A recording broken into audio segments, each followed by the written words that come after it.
La tiroides, ¿cómo cuidarla adecuadamente?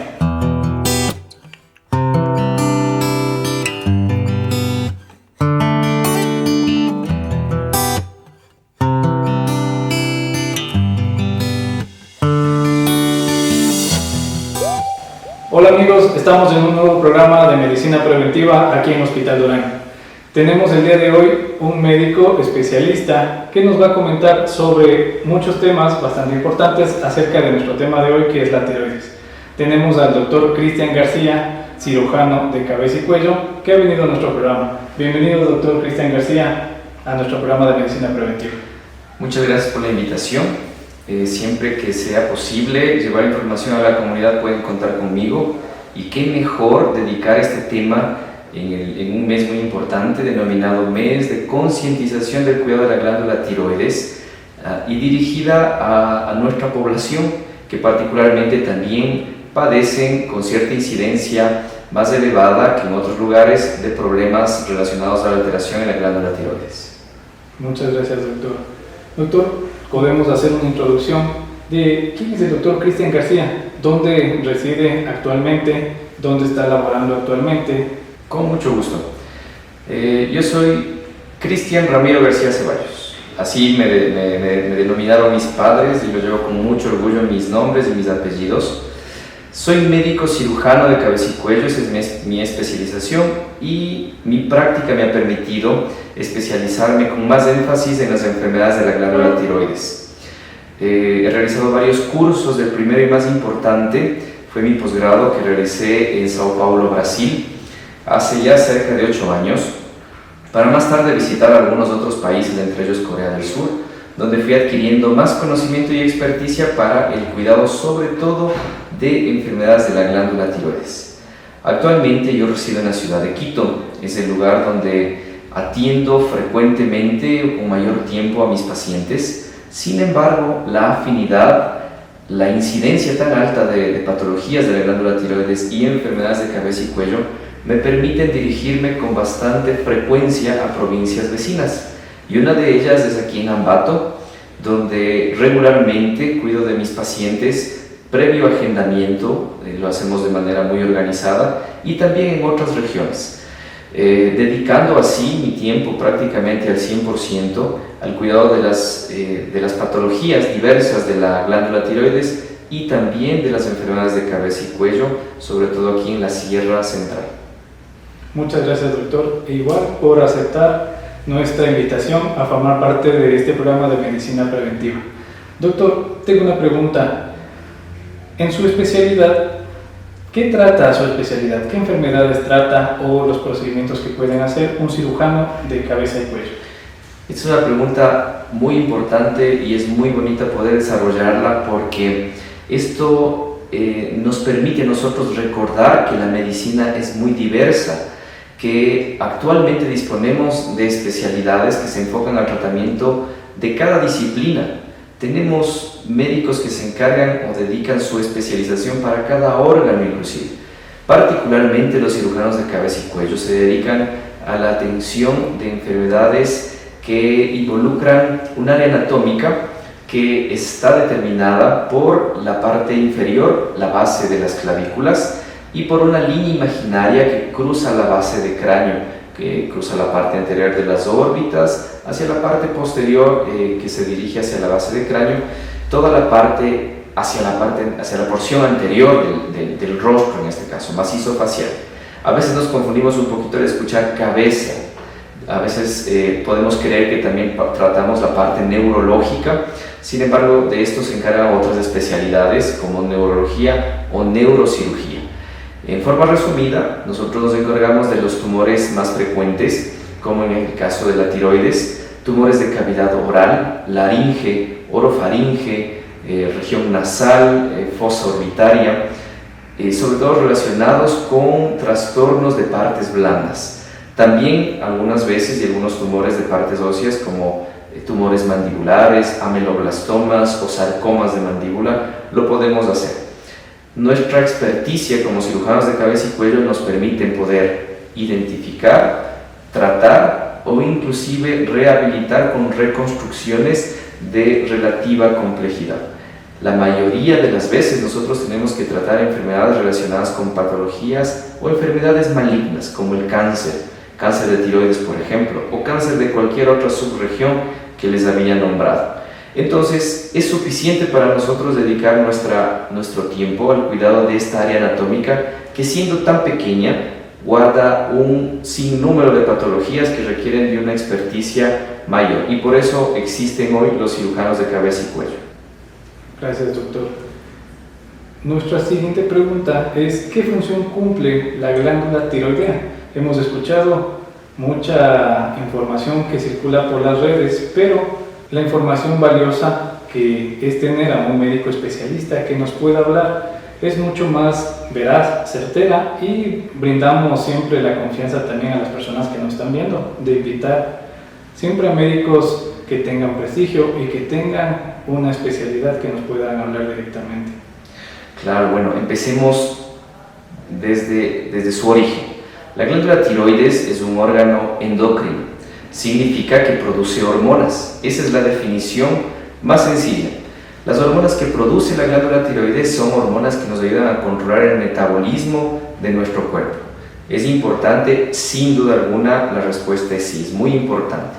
Está localizada en la parte anterior del cuello, en la parte medial. Normalmente el tamaño de la tiroides no nos permite verla o toparla. La tiroides tiene que estar oculta, funcionando y con una forma normal. La glándula tiroides inicia su trabajo inclusive desde la formación. Nosotros como embriones, desde la 5ª semana, empieza a producir hormonas, y lo tendría que hacer durante toda nuestra vida. Por diversos factores, la glándula tiroides puede ser sujeta a alteraciones que pueden ser funcionales o alteraciones estructurales. Y vamos a desarrollar un poquito acerca de estas alteraciones, pero es la importancia de conocer los orígenes de la glándula tiroides. En términos generales, nosotros podemos imaginarnos la forma de una mariposa, porque la tiroides guarda esta forma de manera habitual. Tiene dos lados, un lado derecho, un lado izquierdo, unido por un puente o istmo que se denomina como tal.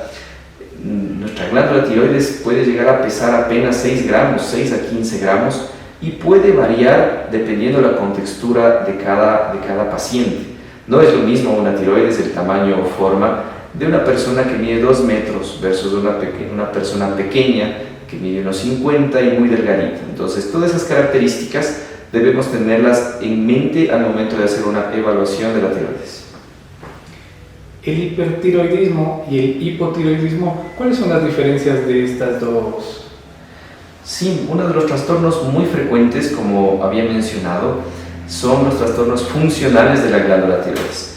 La función debería estar mantenida normal durante toda la vida. Diversos factores como alimentación, hábitos, tendencia familiar. Ojo, no es herencia, no existen enfermedades hereditarias de la tiroides, excepto el carcinoma medular, que tal vez podamos hablar un poquito acerca de ello. Predisposiciones además como la zona geográfica, particularmente la serranía de Ecuador, tiene una incidencia aún mayor con trastornos funcionales e inclusive tumores de la tiroides comparado con la Amazonía, la costa o región insular. La función de la tiroides está determinada y podemos valorarlo en forma numérica. Un examen de sangre nos podrá ayudar a determinar si la tiroides funciona bien, en exceso o en déficit. Los extremos son categorizados como alteraciones funcionales. El hipotiroidismo se caracteriza por un déficit hormonal.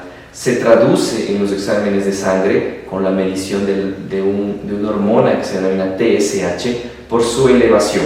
Entonces, un paciente con hipotiroidismo es porque su tiroides no trabaja bien, trabaja deficiente y tiene elevación de la TSH.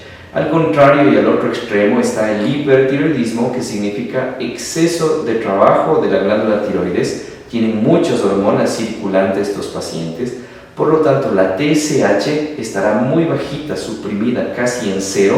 Traduciendo en forma médica, para los que no conocen, tenemos que recalcar lo que son valoraciones netamente médicas para interpretar si tiene hipertiroidismo en este caso o hipotiroidismo en el antes mencionado.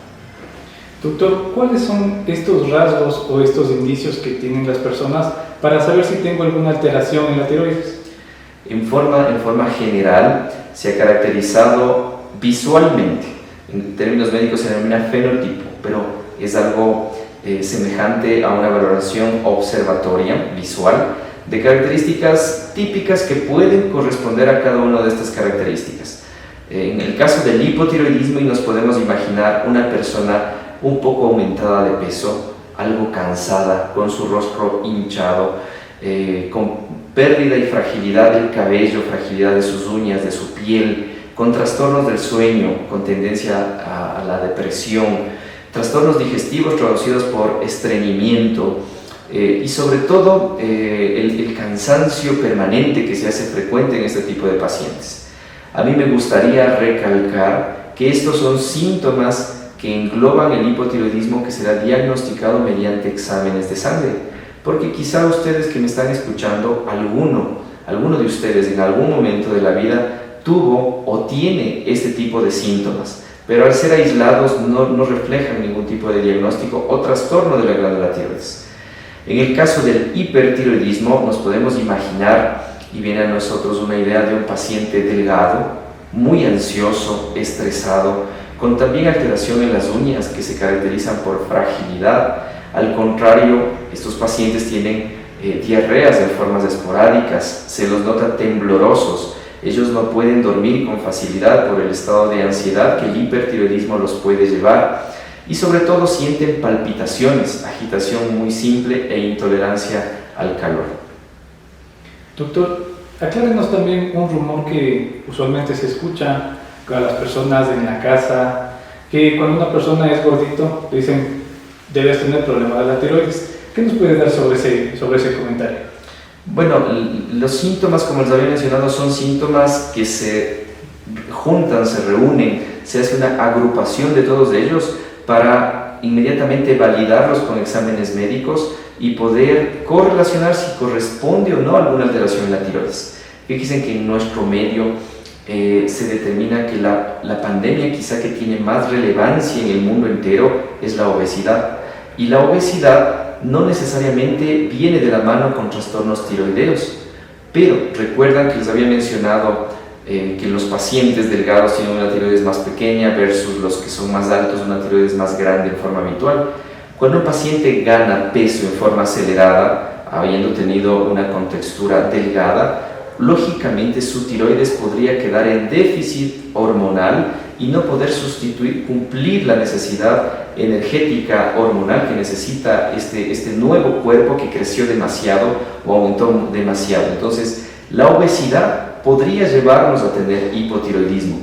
Pero regresando al término de pandemia de obesidad, recuerden que la obesidad puede acarrear otros trastornos en nuestro cuerpo, trastornos arteriales, coronarios, cardíacos, un sinnúmero. Se denomina lipotoxicidad aquellos que son muy obesos, y por eso es que inclusive existen tratamientos o cirugías para revertirlos. Y el hipotiroidismo muy marcado podría condicionar al paciente a aumentar de peso. Entonces estamos ante el análisis o la hipótesis de la causa y efecto o sincronía de los dos, obesidad e hipotiroidismo. Entonces, cuando veamos una paciente con sobrepeso, no necesariamente tiene hipotiroidismo, y un hipotiroideo paciente tampoco necesariamente tiene obesidad. La relación o la evaluación es netamente individualizada.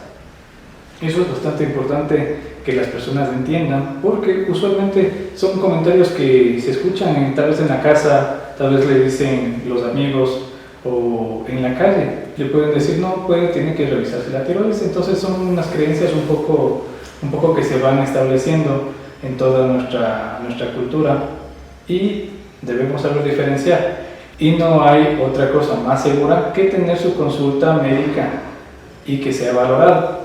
Nosotros sabemos que las consultas con el doctor Cristian García pueden agendarse también. Si ustedes notan aspectos que ha mencionado el doctor y quieren estar seguros y quieren tener un diagnóstico de ser el caso, pueden agendar su cita también.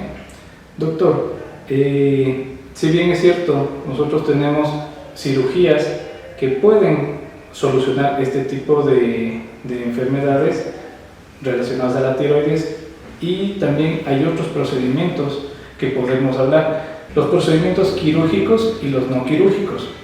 En los no quirúrgicos, coméntenos un poco cuál es la diferencia y las nuevas técnicas que tienen al día de hoy en su especialidad. Sí, recordando los antecedentes, la cirugía de tiroides es una técnica indicada para retirar la glándula tiroides, la misma que tiene que estar justificada el hecho de hacerlo.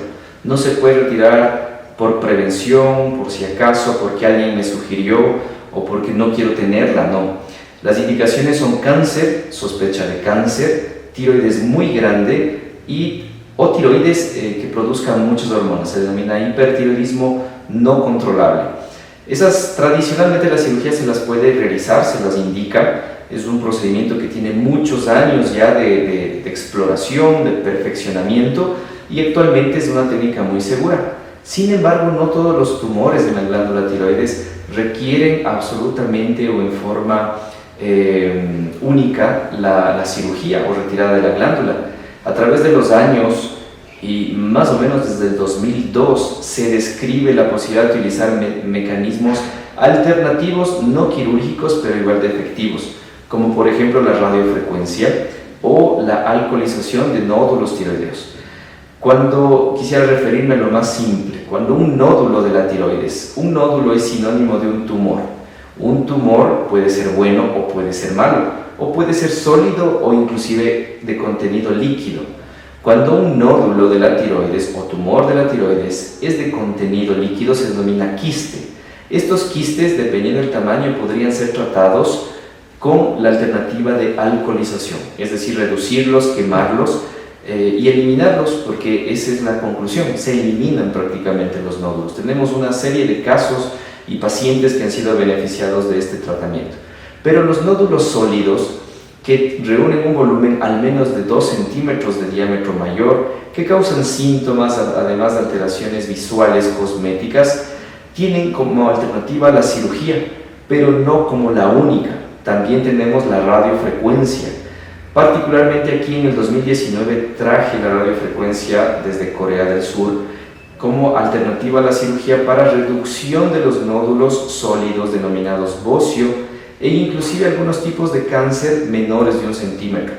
Consiste, y en forma resumida les explico, en la introducción de una aguja o cánula o objeto metálico que al llegar hasta el nódulo o tumor a tratar se genera calor, generando mucha energía, calor local y, en términos simplificados, cocinando el nódulo para que éste a través del tiempo empiece a reducir el tamaño. El nódulo no desaparece inmediatamente, reduce progresivamente un 80% de su tamaño inicial a los 6 meses y hasta podría desaparecer 1 año más tarde, porque al ser benigno, al ser bocio, al ser bueno, tampoco necesitamos extirparlo. Y evitar una cirugía también podría evitar efectos adversos como lesiones permanentes de las cuerdas de la voz, que sería muy trágico, o inclusive lesiones de las glándulas que controlan el calcio, aún más delicado todavía. Son las opciones que tenemos hoy en día, muy fácilmente reproducibles en nuestro medio.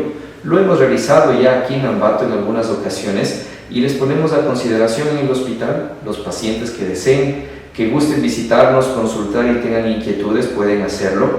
Agenden una cita, visítenos y estamos gustosos de poder conversar con ustedes. Doctor, los beneficios de la cirugía, los quirúrgicos y los no quirúrgicos, ¿cuáles serían? La cirugía tiene algunos requisitos. Entre ellos, para realizarlos necesitamos anestesia general. Es inevitable realizar un corte para hacer el acceso hacia la glándula. Existen alternativas también de accesos como la vía transvestibular, es decir, por un acceso cercano a la boca.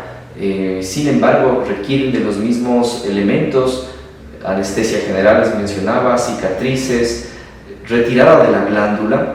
Y si una glándula funcionaba normal al momento de retirarla, al siguiente día va a tener que tomar hormona de sustitución, es decir, la levotiroxina, condicionando a eventos irreversibles. Claro que el beneficio de realizar una cirugía deberá estar justificado, porque si es cáncer de tiroides, no nos quedaría otra alternativa más segura que la cirugía mismo.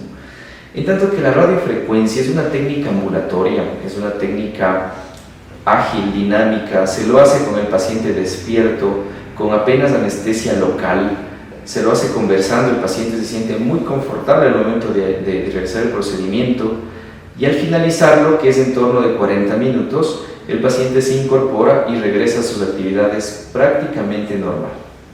Podemos decir que la recuperación en la mayoría de los procedimientos es muy rápida. Sí, en la cirugía, por ejemplo, el acceso o las técnicas que practicamos nos permiten que la cirugía sea apenas con un día de hospitalización. Se opera un día y el siguiente se va a la casita. En tanto que la radiofrecuencia, la recuperación es el mismo día, en el mismo momento. Se va a la casa el mismo momento que nosotros finalizamos el procedimiento. Para que las personas puedan decidir el tratarse o no tratarse, ¿cuáles serían estos beneficios que va a obtener la persona al tomar la decisión de si debo revisarme con mi médico y debo hacer el tratamiento? Bueno, la posibilidad de elegir el médico que tome la posta de un tratamiento depende de muchos factores, entre ellos el grado de conocimiento de un médico, la experticia, la periodicidad con la que realiza procedimientos. Eso le podrá brindar una mayor seguridad a nuestros pacientes con respecto a evitar las complicaciones. Pienso que cualquier médico que haya tenido entrenamiento lo puede realizar, puede operar o puede realizar inclusive radiofrecuencia. Solventar y hasta evitar las complicaciones solamente gana más peso aquel médico que tiene una experiencia mayor, y ese es uno de los motivos por los cuales hemos dedicado nuestro tiempo con mayor insistencia al cuidado de las enfermedades de la glándula tiroides. Pienso que la incidencia tan alta que tenemos en Ecuador merecía un grupo especializado en el cuidado de estas enfermedades, y nosotros también tenemos complicaciones, no lo podemos evitar, esto está implícito para quien lo realiza, pero ventajosamente son muy pocas las excepciones. Nosotros podemos imaginarnos tumores muy pequeñitos de apenas 1 centímetro o 2 versus tumores gigantes de 10 centímetros o más, que sí los hay. ¿Cuál tiene más riesgo de tener complicaciones independiente de la experiencia de un médico? Lógicamente, los tumores que son más extensos en tamaño. Doctor, en forma preventiva, ¿quién debería realizarse los chequeos de la tiroides y la periodicidad de hacerse una revisión médica? Bueno, las enfermedades de la glándula tiroides generalmente no son o no evolucionan a eventos letales. Por lo tanto, no se recomienda hacer un screening a toda la población. Se recomienda únicamente seleccionar quienes sí requieren de cuidados y vigilancia preventiva. Empezando por ese concepto, debo recordarles que la incidencia de patologías de la enfermedad de la glándula tiroides aumenta o es más frecuente a partir de los 40 años. Entonces, esta edad podría ser un corte en el cual podríamos sincronizar durante nuestros chequeos de rutina al ginecólogo o algún otro médico que requiramos nosotros de atención, y solicitar un estudio de tiroides si fuera necesario, si ustedes consideran que tienen los síntomas relacionados con los antes mencionados. ¿Por qué no hacer un screen de rutina a toda la población si podría ser algo tan económico, asequible inclusive? Es porque inclusive siendo cáncer de tiroides una entidad maligna, la mortalidad no se modifica en nuestra población. Es decir, identificar un tumor o cáncer de tiroides, la posibilidad de un paciente curarse en forma definitiva es muy alta, ventajosamente, inclusive siendo cáncer. A comparación, y solo para entender, como el screening de cáncer de cervix o cáncer mamario, en cual la evolución hacia letalidad es diferente dependiendo del estadio. En ellos está plenamente justificado realizar tamizaje preventivo. Pero si también nosotros tenemos pacientes con carga familiar que les había mencionado, o pacientes que independientemente de la edad presentan lesiones sugestivas con los síntomas mencionados o masas en el cuello en la parte central, independientemente de la edad pueden realizarlos. Lógicamente que a los extremos es un poco menos frecuente tener estas patologías. También se describen nódulos en niños y también cáncer en niños, pero la posibilidad es muy reducida en comparación con la población adulta. Eso no significa que no exista. ¿Cuáles son los estudios que debemos realizar? Creo que puedo desarrollar en esta información. Normalmente nosotros solicitamos la medición de una hormona en nuestro torrente sanguíneo, que es la TSH, ya mencionada muchas veces. Es decir, no necesitamos un panel de medicación de validación hormonal, mucho más amplio. No es necesario realmente. TSH suficiente, partimos de eso. Y si fuera necesario, tenemos que realizar una ecografía. No puede haber la presencia de un nódulo visible o palpable sin ecografía y TSH, pero sí puede haber únicamente la TSH sin ecografía cuando el paciente va hacia una consulta. Si el paciente no tiene nódulo, no debería hacerse una ecografía en forma rutinaria. Son conceptos generales porque me gustaría que nadie se alarme con esta información, que busquen atención por un especialista. Si desean, son bienvenidos acá al Hospital Durán para poder recibir ustedes nuestros cuidados y nuestra orientación con el mismo incentivo preventivo que siempre intentamos hacer, y la orientación la recibirán conforme nosotros también proporcionamos a cada uno de nuestros pacientes. Muchas gracias, doctor. Doctor, para finalizar este espacio, podemos decirles a las personas que nos están viendo una recomendación que pueden tomar y discutir en casa también para que estén un poco más claros. Sí. Mi recomendación, a través del tiempo he podido percibir que dependiendo de la información que llega a un paciente o que un médico transmite a un paciente, nuestros pacientes pueden estar tranquilos o pueden estar muy ansiosos. Toda la información que les he compartido ahí ahora ha sido para mantener la calma, la tranquilidad, de que busquen alternativas de información segura o nos visiten, porque en el peor de los escenarios, si fuera cáncer de tiroides, existen soluciones y que ventajosamente no llevan a nada trágico. La valoración de cada paciente es individualizada. El tratamiento que recibió un paciente no puede ser semejante a otro o no puede ser el mismo, porque cada paciente guarda un escenario diferente, por tanto su tratamiento también será diferente. Quiero concluir también con unas palabras que siempre se han quedado marcadas en mi aprendizaje. La medicina es la ciencia de las verdades transitorias y es una ciencia que no es exacta, que reúne muchas características y mucha información para poder llevar a cabo un procedimiento o concluir con un diagnóstico. Pero mientras más cerca estemos de un especialista de estas enfermedades o las enfermedades que requieren ser tratadas, la asertividad de poder llegar a un tratamiento efectivo y eficiente es mayor. Muchas gracias, doctor, por toda la información valiosa que nos ha compartido en este espacio de medicina preventiva aquí en Hospital Durán. Muchísimas gracias y esperamos que estar en una nueva versión de este espacio con nuestro invitado, el doctor Cristian García. Muchas gracias, doctor. Con mucho gusto, muchas gracias a ustedes.